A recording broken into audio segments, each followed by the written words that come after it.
Thank you for watching. If you're watching this video, you may have bought one of my tsuke kimono I have made myself and sell through my Etsy store. This video will hopefully help you to understand the different parts of the outfit and how to use them.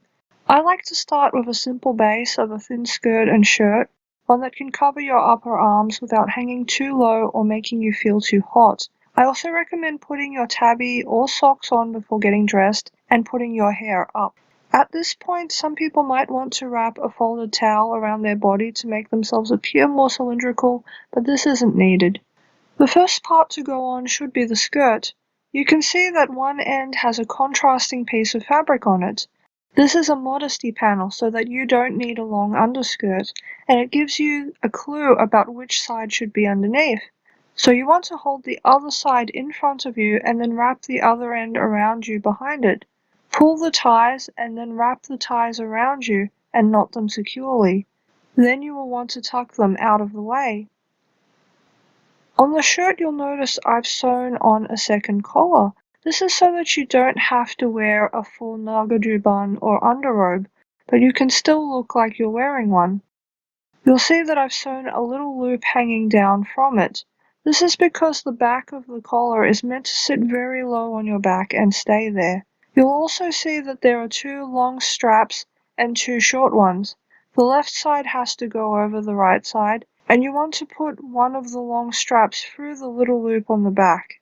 Then you tie the ends together so that the collar ends overlap a little.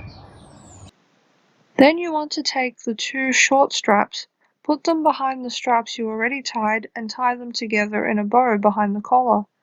This will help your collar to stay in place. Next, you'll tie the shirt's front shut. You'll notice that there are gaps under your arms in the shirt. Put your hand inside the one on your left side and grab the strap from the right side. Then you can grab the strap from the left side, put it through the other little loop in the back and tie it down. This other loop on the back will stop your shirt from bunching up at the back too much. The loops should be wrapped around the tied strap to stop them from hanging down too low. Or if you have enough length, you could bring the straps around and tie them on your front. If you find that more of the skirt's waistband is showing than you would like, you can hike it up a bit more so that the top hides it. Take a little time now to straighten up the front. You might want to try retying things if they aren't sitting quite the way you want. But the important thing is for some of the undercollar to be showing and for things to be neat. You now want to grab the obi belt. This is a pre-tied obi, meaning you don't need to know how to tie an obi musubi or knot the usual way. Just wrap the belt around your waist firmly, wrap the straps in the opposite direction, and then tie them. For a slightly neater look, you might want to slide the belt around so that the end is in the middle.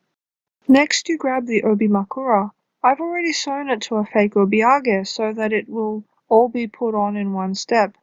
Grab the tie on obi musubi and tie the obiage through it so that the obi makura is in the middle. Notice that there is a little metal loop in the middle. This is going to slide into the top of the obi on your back. You can use the ends of the obiage to lift the musubi onto your back so that you can just slide the metal loop into the top of your obi. Then tie the obiage around the top of your obi. There are a lot of ways you can do this, but I felt like just keeping it simple. The important thing to do is to make it secure so that it supports the top of your obi musubi. You'll then notice that you have some straps on the sides of your musubi. You can use these to appear as though you're wearing an obijime. This means tying it twice at the center front and then twisting it off at your sides. Or you could simply tie and tuck the ends into the top of your obi, well hidden. Now just take the time to arrange yourself, making sure everything is neat and tidy. Don't be afraid to rearrange to look how you want to look. And then you're finished.